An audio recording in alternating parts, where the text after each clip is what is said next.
तो आज से कुछ समय पहले मैंने इस चैनल पे आप सबसे मूर्ति पूजन के पीछे छुपी हुई साइंस के बारे में बात की थी। उस वीडियो में मैंने आप सबसे कहा था कि हमारा जीवन पूरी तरह से हमारे हाथ में नहीं होता। कई सारी ऐसी एक्सटर्नल एनर्जीज हैं जो हमारे जीवन को चलाने में सहायक है। मूर्ति एक बहुत अच्छा साधन है अपने आप को उन एनर्जीज से जोड़ने का। बस आपको अपने सारे इमोशंस को उन मूर्तियों से, उन एक्सटर्नल एनर्जीज से जोड़ना होगा। फिर उस वीडियो में आगे मैंने आपको लव पीस एंड हीलिंग नाम की बुक का एक एग्जांपल देकर समझाया था कि जब एक पर्सन ने पूरी तरह से अपने इमोशंस को भगवान के साथ जोड़ लिया तो किस तरह से उसके हाथ की सारी इंटरनल बोन्स ठीक हो गई।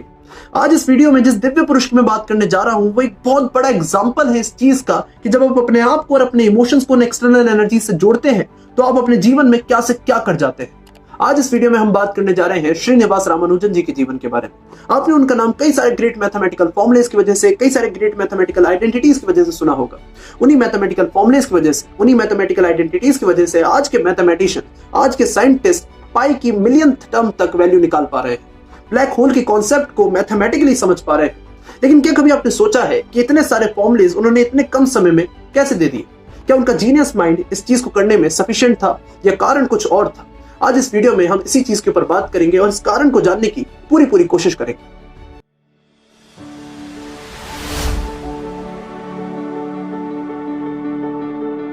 रामानुजन जी का जन्म 1881 में चेन्नई में मद्रास से 400 किलोमीटर दूर एरोडी नामक छोटे से गांव में हुआ था। उन्हें बचपन से ही मैथमेटिक्स से बहुत ज्यादा लगाव था और वो बचपन से ही मैथमेटिकली बहुत ज्यादा जीनियस थे। वो इतने ज्यादा जीनियस थे मैथमेटिकली कि वो अपनी स्कूल लाइफ में अपने साथी स्टूडेंट्स को मैथमेटिक्स पढ़ाया करते थे। और 7th क्लास में आते आते उनकी मैथमेटिक्स में इतनी ज्यादा रुचि बढ़ गई कि उन्होंने ग्रेजुएशन के बच्चों को मैथमेटिक्स पढ़ाना स्टार्ट कर दिया। जस्ट इमेजिन, हमें अपनी ही क्लास की शिक्षा को समझने में इतनी दिक्कत आती है और वो 7th क्लास में होते हुए ग्रेजुएशन के बच्चों को मैथमेटिक्स पढ़ा रहे थे।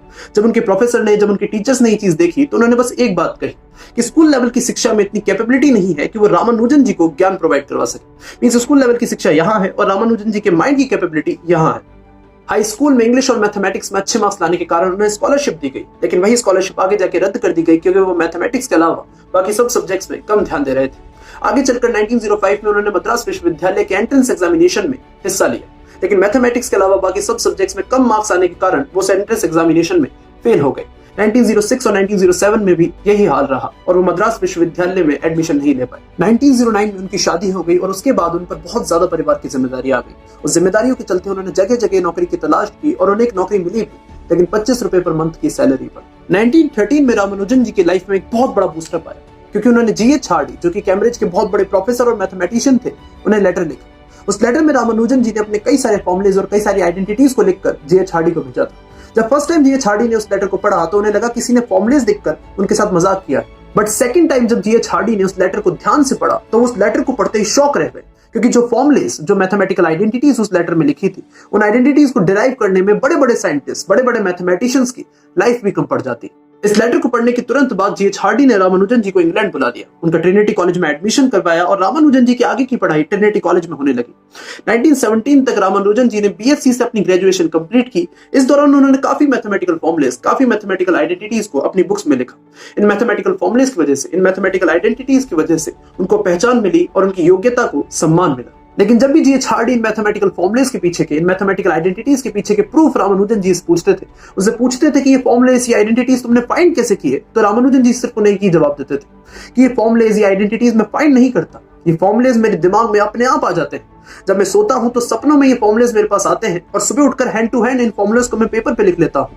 इन फॉर्मुलेस को मैं डिराइव नहीं करता, ये फॉर्मुलेस अपने आप मेरे माइंड में आते हैं। 1917 में रामानुजन जी की तबीयत धीरे धीरे बिगड़ने लगी क्योंकि इंग्लैंड का वातावरण उनके शरीर को रास नहीं आ रहा था। उनके शरीर पर टीबी के लक्षण दिखने लगे थे और जब धीरे धीरे उनकी तबीयत ज्यादा बिगड़ने लगी और रामानुजन जी को लगने लगा कि उनका अंत समय निकट है, वो 1919 को मद्रास वापस लौट कर आ गए। 1920 में रामानुजन जी के अंत समय में उनके दिमाग से मैथमेटिकल फॉर्मुलेस की धारा बह रही थी। उन्हें चारों तरफ मैथमेटिकल नंबर्स दिख रहे थे और वो अपने अंत समय में भी पेपर पर लगातार मैथमेटिकल फॉर्मुलेस, मैथमेटिकल आइडेंटिटीज लिखते जा रहे थे। उनके आसपास के लोग सिर्फ उनसे उस समय एक ही सवाल पूछ रहे थे, ये इतने सारे मैथमेटिकल फॉर्मुलेस, इतने सारे मैथमेटिकल आइडेंटिटीज आ कहां से रही? तो रामानुजन जी ने उनसे सिर्फ एक वाक्य कहा, ये इतने सारे मैथमेटिकल फॉर्मुलेस, मैथमेटिकल आइडेंटिटीज मेरी नामगिरी देवी के मुख से आ रहे हैं। उन्हीं मैथमेटिकल फॉर्मुलाज से, उन्हीं मैथमेटिकल आइडेंटिटीज से आज के बड़े बड़े साइंटिस्ट, आज के बड़े बड़े मैथमेटिशियंस ब्लैक होल के कॉन्सेप्ट को मैथमेटिकली समझ पा रहे हैं, ब्लैक होल की मैथमेटिकल इक्वेशंस को सॉल्व कर पा रहे हैं। आज से 100 साल पहले जब ब्लैक होल का कोई कॉन्सेप्ट नहीं था, जब ब्लैक होल की कोई थ्योरी नहीं थी, तो रामानुजन जी ने अपनी बुक्स में ब्लैक होल के मैथमेटिक्स कैसे लिखती, ये चीज हमें साफ दर्शाती है कि वो मैथमेटिकल फॉर्मूलाज, वो मैथमेटिकल आइडेंटिटीज रामानुजन जी के शरीर से नहीं आ रहे थे, रामानुजन जी के दिमाग से नहीं आ रहे थे। वो मैथमेटिकल फॉर्मूलाज, वो मैथमेटिकल आइडेंटिटीज किसी बड़ी एक्सटर्नल एनर्जी से आ रहे थे, उनकी नामगिरी देवी से आ रहे थे। रामानुजन जी तो एक बहुत अच्छे माध्यम का कार्य कर रहे थे। और रामानुजन जी के अलावा स्वामी विवेकानंद जी और प्रभुपाद जी इस चीज का बहुत अच्छा एग्जाम्पल है कि जब भी आप अपने इमोशंस को पूरी तरह से किसी एक्सटर्नल एनर्जी से जोड़ते हो, या देवी देवताओं से जोड़ते हो, या भगवान से जोड़ते हो, तो आप अपने जीवन में अपनी कैपेबिलिटी से परे कुछ कार्य कर जाते हो। तो आज के लिए सिर्फ इतना ही। उम्मीद है ये वीडियो आपके समझ में आई होगी, उम्मीद है इस वीडियो का मोटिव आपके समझ में आया होगा। अगर इस वीडियो का मोटिव समझ में आया और अगर आपको लगता है ये मोटिव औरों तक भी पहुंचना चाहिए तो इस वीडियो को शेयर कर दें। मैं मिलता हूं आप सबसे किसी और नेक्स्ट वीडियो में, तब तक के लिए जय श्री कृष्ण।